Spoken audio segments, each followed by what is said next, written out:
Gold medal वाली बहू। सपना के पिता एक गरीब किसान थे। माँ पिता खेत में काम करते तो पीछे से सपना गांव के बच्चों के साथ हॉकी खेलती। एक दिन शाम को, सारा दिन खेलती रहती है, ये नहीं कि छोटे भाई को संभाले। माँ पता है, मैंने आज हॉकी में पास के गांव के लड़कों की टीम को हरा दिया। अरे वाह वाह मेरी बेटी, शाबाश। ये ले कर रुपया, जा जाकर टॉफी खा ले। सपना खुशी से पिता के गले लग जाती है और बाहर चली जाती है। अरे तुम इसको बिगाड़ रहे हो, मैं ना इसकी शादी ही करा दूंगी। ऐसा कैसे शादी करा देगी? हाँ, अभी तो उम्र खेलने की है। माँ बड़बड़ करती वहां से निकल जाती है। लेकिन शाम को उन लोगों के घर कुछ लोग आते हैं।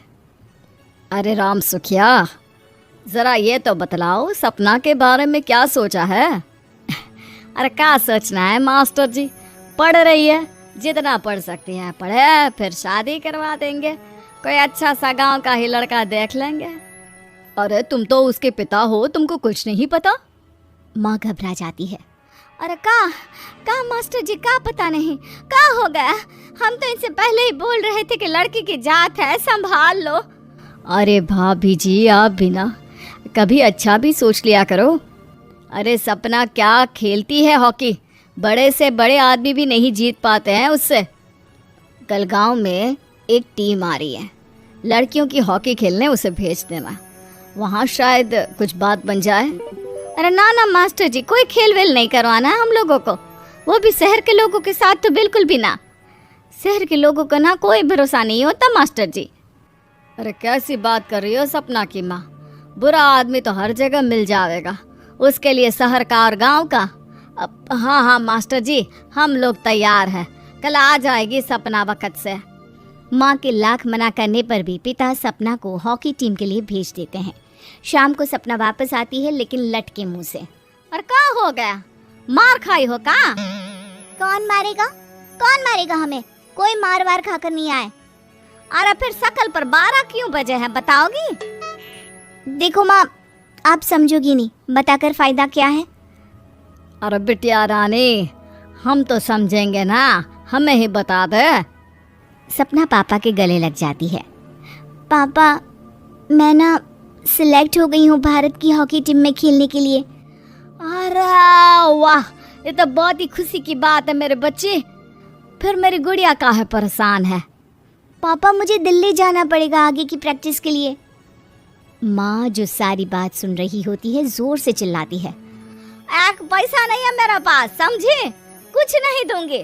शादी के लिए लड़का फाइनल भी कर दिया है, कल्ले का बेटा, वो शादी कर लेगा तुमसे। सपना पिता की ओर देखती है।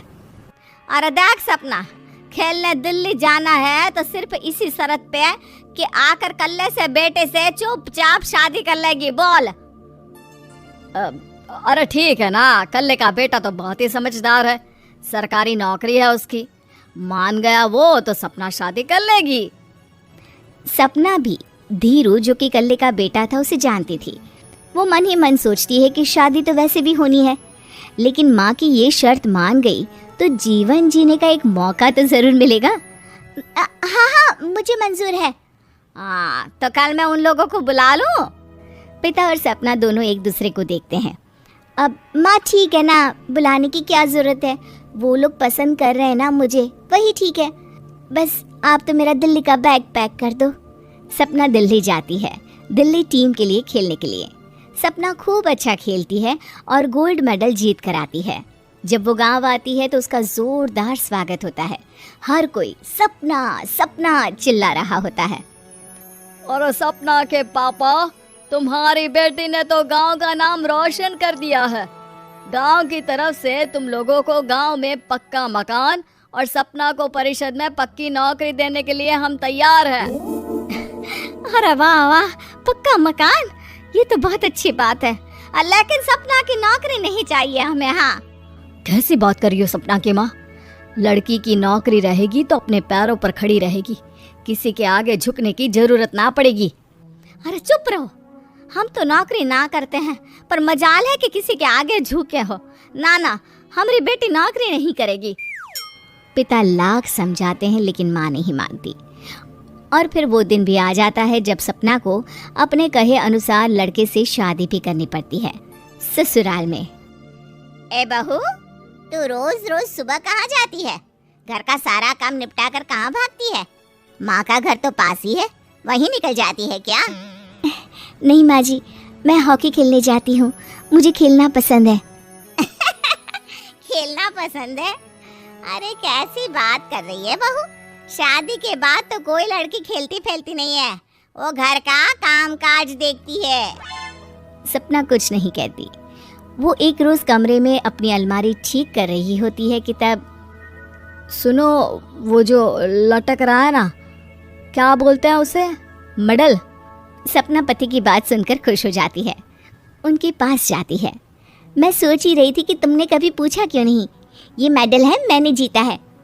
पता है, हॉकी में बड़ा मैदान, बहुत से लोग, 2 टीम और फिर शुरू होता है जुनून। पता है, लगता है जैसे बस जिंदगी यही है, खेलते रहो, भागते रहो, दौड़ते रहो और लक्ष्य को पालो। सुनो ना, मैं ना भारतीय टीम के लिए खेलना चाहती हूँ। माँ, यहाँ तो आ जरा। सपना हैरान हो जाती है कि ये क्या हो गया, पति अचानक से माँ को क्यों बुला रहा है। हाँ बेटा, क्या हो गया, काहे गला फाड़ रहे हो? माँ, ये सपना क्या कह रही है?